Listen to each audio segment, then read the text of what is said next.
Hi అండి, నమస్తే. తెలుగు నవలా శ్రోతలకు లక్ష్మీ కథల ప్రపంచానికి స్వాగతం. డి కామేశ్వరి గారు రచించిన ఇది జీవితం అనే చక్కని కథను వినేద్దామండి. రుక్మిణి ఈ కాలం పిల్ల.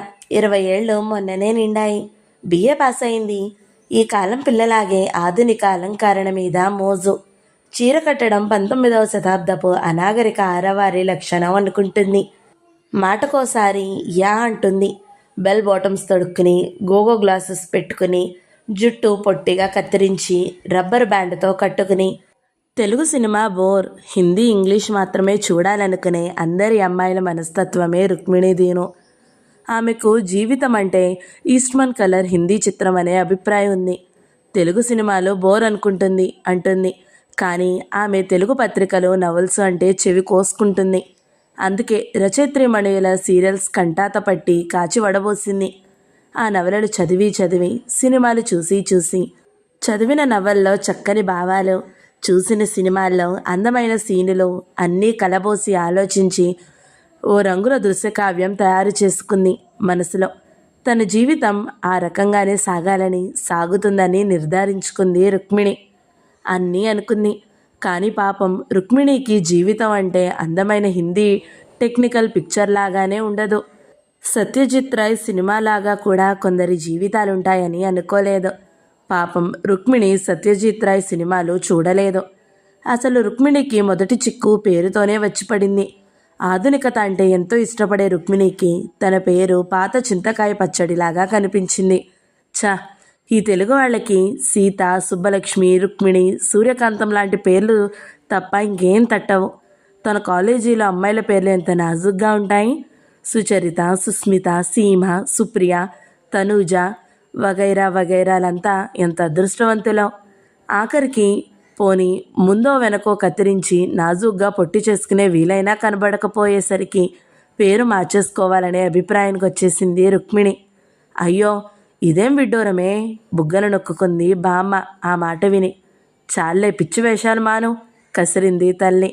బామ్మ బాధపడుతుంది తల్లి అని తండ్రి. కర్మకాలి బామ్మ పేరు తనకే పెట్టాలా? బామ్మ బతికుండగా తన పేరు మార్చుకోవడం ఉత్తమాట. పాపం బామ్మ మంచిదే. పేరింటి గత్తి అని తన 4 పేటల చంద్రహారం ఇచ్చింది. చక్కగా అది చెరిపించి ఈనాటి ఫ్యాషన్కి తగ్గట్టు దవరుగళ్ళి నెక్లెస్, వెడల్పు గాజులు, చాటంత బంగారు దుద్దులు అన్నీ సెట్టుగా చేయించుకుంటానంది. నిక్షేపం లాంటి పెద్ద గొలుసు చెరిపించక అంటూ గోల పెట్టింది బామ్మ. అదృష్టవశాత్తు ఈలోగా ఏదో సినిమాలో హీరోయిన్ 4 పేటల చంద్రహారం గొలుసు 2 పేటలు కిందకి పొడుగ్గా పడేట్టు వేలాడదీసింది. అది చూసి మర్నాడు రుక్మిణి అలా వేసుకుని వెళ్ళింది.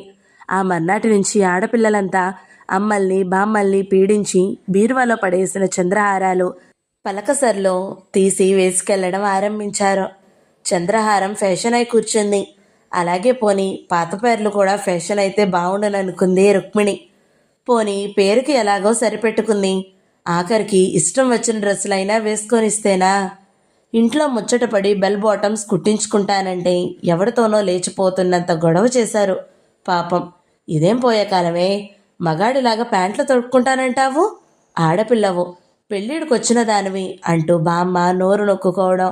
ఇదిగో, అవన్నీ మనలాంటి వాళ్ళకి కాదు. ఊరికే 10 సార్లు విసిగించకు, తల్లి కసుర్లో. ఆఖరికి ఏడ్చి పస్తులుండి సాధించి ఒకటి కుట్టించుకుంది రుక్మిణి. అది తొడుక్కున్నప్పుడల్లా ఇంట్లో వాళ్ళ చూపులు విసుర్లు చూసేసరికి దాని మీద మోజు కాస్త చచ్చిపోయింది రుక్మిణికి. వీళ్ళంతా 10వ శతాబ్దంలో పుట్టాల్సిన వాళ్ళు. ఈ ఇంట్లో ఉన్నన్ని రోజులు తన కర్మ ఇంతే. ఇలాంటి చోట పుట్టడం దురదృష్టం. పెళ్ళై వెళ్ళాక చూపిస్తుంది తన అభిరుచి. పెళ్ళయ్యాక తన కళలు పండించుకోవాలని నిర్ణయించుకుంది. కానీ పెళ్లి విషయంలో కూడా రుక్మిణి ఆశలు అడియాసలైపోయాయి. పాపం, సినిమాలు చూసి నవలలు చదివి ఆ హీరోలాంటి హీరో, ఆజానుభావుడు, అరవింద దళయాధ్యక్షుడు వగైరాలున్న ఓ రూపు సిద్ధం చేసుకుంది రుక్మిణి మనసుకు. తీరా పెళ్లి చూపుల్లో సుబ్బారావుని చూసి నీళ్లు గారిపోయింది రుక్మిణి. సుబ్బారావు, పేరే బాగాలేదు. ఏ రాజ్కుమారో, విజయసారదో, నళిని మోహనుడో, ఎన్ని పేర్లు కావు. తన పేరు కంటే కూడా అసహ్యంగా ఉందనుకుంది రుక్మిణి. పేరు సరే, మనిషో? అతడు 6 అడుగులు కాదు, 5-6 అంగుళాలు కూడా లేడు. మహా ఉంటే 5 అడుగుల 4 అంగుళాలు ఉంటాడు. సన్నగా బక్కపలచుగా చామన ఛాయ రంగులో ఉన్నాడు. పోనీ రూపు సరే, కనీసం కథల్లోలాగా ప్రవర్తించాడా? చిలిపిగా చూశాడా? కుంటగా నవ్వాడా? మీతో ప్రత్యేకంగా మాట్లాడాలని అలా డ్రైవ్కి వెళ్దామా అని ఆహ్వానించాడా? ఏం లేదు. తనకంటే నర్వస్గా కూర్చున్నాడు. మాటిమాటికి కళ్ళజోడు తీసి తురుస్తూ, హీరోలకి కళ్ళజోడు ఉండొచ్చా? పెద్దవాళ్ళ మాటలు వింటూ ముంగిలా కూర్చున్నాడు. ఛా అనుకుంది రుక్మిణి. నచ్చలేదు, పొమ్మంది. పెద్దవాళ్ళు అడగగానే అంతా తెల్లపోయారు. పిచ్చి పట్టలేదు కదా అన్నట్టు చూశారు రుక్మిణిని. అంతకంటే మంచి సంబంధం మరో జన్మెత్తినా తేలేమన్నారు. పిల్లాడు బుద్ధిమంతుడు, కాలేజీలో లెక్చరరు, 600-700 తెచ్చుకుంటాడు. బాదరు బందీలు లేవు. ఇంతకంటే మంచి సంబంధం తపస్సు చేసినా దొరకదు. అంతకంటే తెచ్చే తాహతూ లేదు అంటూ నచ్చజెప్పి, బతిమాలి, బెదిరించి, తిట్టి అందరూ కలిసి ఒప్పించారు రుక్మిణిని. ఈ దేశంలో పుట్టిన ఆడపిల్లని ఇంతకంటే ఏం చేయగలను అనే ఓ నవల్లో డైలాగు గుర్తు తెచ్చుకుని మూగగా రోధించి పెళ్లిపీటల మీద కూర్చుంది రుక్మిణి. సుబ్బారావు తను ఊహించిన హీరోకి రూపంలోనే కాక ఏ విషయంలోని సరితూగడని రుక్మిణికి చాలా కొద్ది రోజుల్లోనే అర్థమైపోయింది. సుబ్బారావు మంచివాడవుగాక, మంచితనం ఒక్కటి సరిపోతుందా? ఆడదాన్ని ఆకట్టుకునే శక్తి ఉండద్దు మగాడికి. పెళ్ళాం అనగానే జీతం డబ్బులు తెచ్చిచ్చి, ఏ వారానికో ఓసారి సినిమాకి తీసుకెళ్ళి, ఏ 6 నెలలకో చీర కొంటే సరిపోతుందా? పెళ్ళం కోరేవి ఇంతేనా? రుక్మిణి ఆలోచనలివి. రుక్మిణికి అసంతృప్తి రోజురోజుకి పెరిగిపోతుంది. సుబ్బారావు ప్రతిచర్యలో తన హీరో నీడన్నా ఎక్కడన్నా కనిపిస్తుందేమోనని ఆరాటంగా వెతికేది. ఓహో, సుబ్బారావు అదేం గుర్తించేవాడు కాదు. గుర్తించాలని తెలియదు కూడా అతనికి. ఏదో వేళకింత తిని కాలేజీకి వెళ్ళి పాఠాలు చెప్పుకుని మిగతా సమయంలో డాక్టరేట్ తెచ్చుకోవడానికి థీసిస్ రాస్తున్నాడేమో. ఎప్పుడూ ఏ లైబ్రరీలోనో పుస్తకాలు వెతుక్కుంటూ ఆ పుస్తకాలు ఇంటికి తెచ్చుకుని తలదూర్చి కూర్చుంటాడు. అలాంటి సమయాల్లో రుక్మిణికి ఒళ్ళు మండుకొస్తుంది. ఇదేం మనిషి, కొత్త పెళ్ళంతో సరసాలాడాలని, సినిమాలో మాదిరి మల్లెపూలు తెచ్చి పెళ్ళం జడలో తురమాలని, సాయంత్రాలు ఏ డాబా మీదో ఒళ్ళో తలపెట్టుకుని పడుకుని కబుర్లు చెప్పాలని, వంటింట్లో పెళ్ళం కొంగు పట్టుకుని తిరగాలని, అన్నం తింటూ ఒకరి నోట్లో ఒకరు తినిపించుకోవడాలు వగైరా సరదాలుంటాయని ఈ పురుష పుంగవుడికి తెలియదా అని కోపంతో పాటు ఉక్రోషమో వచ్చేది. పోనీ హీరోలా కాకపోయినా హీరో గుణాలన్నా ఉంటే సరిపెట్టుకునేది రుక్మిణి. పెద్ద ఛాతి కాకపోయినా ఆ బక్క ఛాతి మీదే తల ఆనించి మైమరుద్దామనుకుంది. కానీ ఆ మహానుభావుడు ఆ అవకాశం ఇస్తేనా? చూసి చూసి లాభం లేదని అతన్ని తనకు అనుగుణంగా సంస్కరించడానికి పూనుకుంది. ముద్దులు గునిస్తూ గోముగా దగ్గర చేరే రుక్మిణిని వింతగా చూసేవాడు. కాలేజీ నుంచి వస్తూ మల్లెపూలు తెమ్మంది. వీధిలోకి రావు అన్నాడు అమాయకంగా. రావు అంది కఠినంగా. నిజంగా మోసుకుని పాపం తెచ్చాడు సుబ్బారావు. ఇవిగో పూలు తెమ్మన్నావుగా అంటూ పొట్లం టేబుల్ మీద పడేశాడు. ఓహో, నేనే పెడతాను అంటూ దగ్గరికి లాక్కుని జడలో దండ తురిమి వాసన చూసే నెపంలో దగ్గరికి లాక్కుని పూల వాసన ఆగ్రమణంతో తన మత్తులో ఓ ముద్దివ్వాలని తెలియని సుబ్బారావుని చూసేసరికి తిక్కరేగి పూలు విసిరేసింది రుక్మిణి. విసిరేసినట్టు గమనించని, తెచ్చిన పూలు పెట్టుకోలేదని గుర్తించని ఆ మొగుణ్ణి ఏం చేయాలో అర్థం కాలేదో రుక్మిణికి. డాబా మీద కూర్చుందామా అంది ఓ రోజు రుక్మిణి. పేపర్ చూస్తూ తలెత్తి ఎందుకు అన్నాడు. అంతలోనూ రుక్మిణి ముఖం ముడుచుకోవడం చూసి సరే పదా అంటూ పేపర్తో సహా బయలుదేరి అక్కడ పిట్టగోడెక్కి పేపర్ చదవడం పూర్తి చేసి తలెత్తేసరికి రుక్మిణి లేదక్కడ. పబ్లిక్ గార్డెన్ షికారుకెళ్ళి కనుచీకటి వేళలో జంటగా చెట్టాపట్టాలేసుకుని ఎవరూ చూడకుండా దగ్గరకు లాక్కుని చిలిపిగా అల్లరిగా నివ్వని సుబ్బారావుని ఏం చెయ్యాలో అర్థం కాలేదు రుక్మిణికి. భోంచేస్తూ కూడా దిక్కుమాలిన థీసిస్ గురించి ఆలోచిస్తూ పరధ్యానంగా అన్నం తింటాడు సుబ్బారావు. స్నానం చేస్తుంటే రుక్మిణి వీపు రుద్దుతాను అందొకసారి. ఎందుకు, నాకు రాదేమిటి అన్నాడు. వీపు రుద్దుతుంటే ఆ సబ్బు వంటితోనే దగ్గరకు లాక్కుని వాళ్ళలో కూర్చోబెట్టుకోవాలనే చిలిపి ఊహలు ఈ ముద్దమోహానికి రావు అని నిట్టూర్చింది రుక్మిణి. పోనీ మనిషి సరే, ఇంట్లో రుక్మిణి ఊహించిన ఊహలకి జరుగుతున్న దానికి ఏం పోలిక కనిపించలేదు. కాపురానికి రాగానే 2.5 గదుల వాటా చూడగానే నిరుత్సాహపడింది రుక్మిణి. పెద్ద సినిమా సిట్టింగ్లా లేకపోయినా కనీసం ఇల్లన్నాక ఓ సోఫా సెట్, ఓ dressing table, dining table, fridge వగైరా లేకపోతే ఎలా? ముందు గదిలో 4 వేంకుర్చీల బల్ల మీద రేడియో, పడక గదిలో 2 నవ్వారు మంచాలు, బట్టల స్టాండ్, మిగతాది వంటిల్లో. 2 పీటలు దర్శనమిచ్చాయి రుక్మిణికి. ఛా, ఈ మనుషులకి టేస్ట్ లేదు బొత్తిగా అనుకుంది. కాపురానికి వచ్చిన 4వ రోజే ఆ ఇల్లు బాగాలేదని, మరో ఇంటికి మారాలని, సోఫా సెట్టు వగైరాలన్నీ కొనాలని ఆర్డర్ జారీ చేసింది. సుబ్బారావు ఆశ్చర్యంగా డబ్బేది అన్నాడు. జీతం ఏం చేస్తున్నారు అంటూ దబాయించింది. కాలేజీ లెక్చరర్కు 2000 జీతం ఇవ్వరు అని నవ్వాడు సుబ్బారావు. రుక్మిణికి ఉడుకుమొత్తనం వచ్చింది. చేత కాకపోతే సరి అంది ఉక్రోషంగా. ఈ నెల నుంచి జీతం నీకే ఇస్తాగా, సోఫాలే కొంటావో ఫ్రిడ్జ్లే కొంటావో నీ ఇష్టం అన్నాడు సుబ్బారావు నవ్వుతో. పాపం సుబ్బారావు ఎప్పుడూ నవ్వుతూనే ఉంటాడు. అతి శాంతమూర్తి. రుక్మిణికి ఆ శాంతం, ఆ చిరునవ్వు అన్నీ చూస్తే చాతకానివాడి లక్షణాలలాగా, ముద్దబ్బాయి అవతారంలాగా అనిపిస్తుంది. కానీ మంచితనం అనిపించదు. రుక్మిణి అన్నింటికీ దుమదుమలాడుతూ చిరుబుర్రమని ఎందుకుంటుందో సుబ్బారావుకి తెలియదు. కొన్నాళ్లు చూసి స్వభావం కాబోలు అనుకున్నాడు. ఆ తర్వాత రుక్మిణి గొడుగుడు, కసుర్లు, విసుర్లు పట్టించుకోవడం మానేశాడు. థీసిస్ వంకతో ఇంటికి ఆలస్యంగా రావడం, ఇంట్లో ఉన్నంతసేపు పుస్తకాలు రిఫర్ చేసుకుంటూ కూర్చోవడం మొదలుపెట్టాడు. అతన్ని సంస్కరించి సినిమా హీరోని చేద్దామంటే అసలుకే మోసం వచ్చింది. సుబ్బారావు మరింత బుద్ధవతారం అయిపోయినందుకు రుక్మిణికి కోపం మొదలు దాటింది. ఆ కోపం పనిచేయకపోయేసరికి ఓ విరక్తికి నిర్లిప్తత ఆవరించింది రుక్మిణిని. ఈ బతుకింతే, అందరి జీవితాలింతే. నాలాంటి దురదృష్టం ఏ ఆడదానికి వద్దు భగవాన్. ఏం పాపం చేశానని నా కలలో కల్లలు చేశావు దేవుడా మొదలైన డైలాగులు రోజుకి అనేక సందర్భాల్లో వల్లిస్తూ ఉండేది. భోంచేస్తూ పరధ్యానంగా నెత్తిన చేతులు పెట్టుకుని ఆలోచిస్తూ వేడి నిట్టూర్పులో కార్చేది. జుట్టు దువ్వుకోకుండా, ముఖం కడుక్కోకుండా సాయంత్రం సుబ్బారావు వచ్చేసరికి జిడ్డు మొహం వేసుకుని నీరసంగా కనిపించేది. సుబ్బారావు, అదేం అలా ఉన్నావంటే ఇంకెలా ఉంటాననేది విసుగ్గా. రుక్మిణి అడగడం లేదని సుబ్బారావే పాపం గుర్తించుకుని సినిమా టికెట్లు తెచ్చాడు ఓ రోజు. సినిమా కూడానా నా బతుక్కి అని మూలిగింది రుక్మిణి. షికారుకి వెళ్దామంటే షికారు వెళ్ళే మొహాలేలేండి అని తెప్పేది.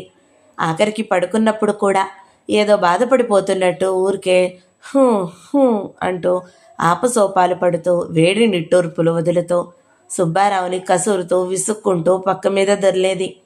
ఏదీ మనసుకి ఎక్కని సుబ్బారావుకి కూడా రుక్మిణి ప్రవర్తన వింతగా కనపడడం మొదలెట్టింది.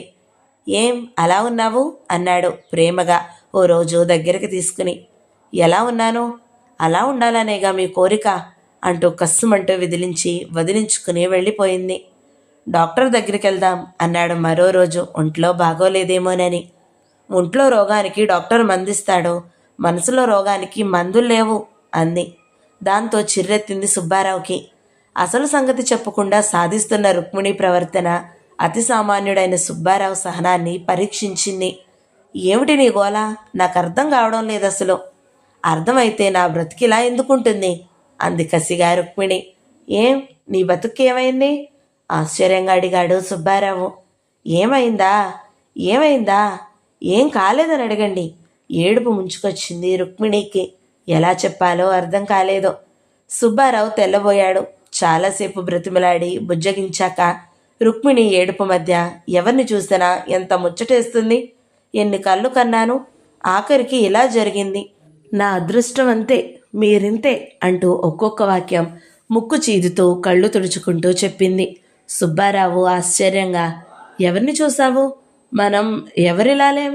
నీవేం కలలుగన్నావు అంటూ అమాయకంగా ముద్దబ్బాయిలాగా అడిగాడు. రుక్మిణి కోపంగా, ఎవరిని చూడడం ఏమిటి? ఎన్ని సినిమాలు చూశాను, ఎన్ని నవలలు చదివాను, ఎవరూ మనలా లేరు. సుబ్బారావు ఇంకా అమాయకంగా, ఇది సినిమా కాదుగా నటించడానికి, ఇది జీవితం అన్నాడు.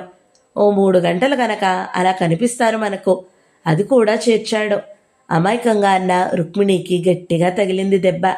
చాలండి, సినిమాయే కాదు, ఎవరిని చూసినా ఎంతో ముచ్చటేస్తుంది. మీలా ఏ మొగుడూ ఉండడు గట్టిగా నొక్కి అంది. దూరం నుంచి చూసి మనల్ని అంతా అలాగే అనుకుంటారు. ఇంతకీ నన్నేం చేయమంటావు? కాలేజీ మానేసి ఇంట్లో కూర్చుని డూయెట్లు పాడుకుందామా అన్నాడు. అమాయకుడు అనుకున్న సుబ్బారావు ఆ మాత్రం తెలివిగా మాట్లాడేసరికి జవాబు చెప్పలేక ఉక్రోషం వచ్చింది రుక్మిణికి. చురచురా చూసి లేచి వెళ్ళిపోయింది. రుక్మిణి వ్యవహారం అర్థమయ్యాక, ఆమె గొనుగుడికి అర్థం బోధపడ్డాక అసలు పట్టించుకోవడం మానేశాడు సుబ్బారావు. ఆ రోజు రుక్మిణి పుట్టినరోజు. సుబ్బారావుకి రుక్మిణి పుట్టినరోజన్న సంగతి గుర్తులేదు. అదే కాపురానికి వచ్చాక మొదటి పుట్టినరోజేమో. అతనికి ఎప్పుడో పెళ్లిలో జాతకంలో ఇచ్చిన డేట్ ఆఫ్ బర్త్ జ్ఞాపకం లేని మాట నిజమే. కానీ రుక్మిణికి ఆ విషయం చాలా పెద్ద అపరాధంలాగానే, క్షమార్హం లేని నేరంలా తోచింది. పెళ్ళైనాక 6 నెలలకి వచ్చిన తన పుట్టినరోజుని ఇంత నిర్లక్ష్యం చేస్తాడా? ఇదే ఏ సినిమాలో నవలలో అయితే ఎంత వేడుకగా చేస్తారు, ఎంత అపురూపంగా చూస్తారు.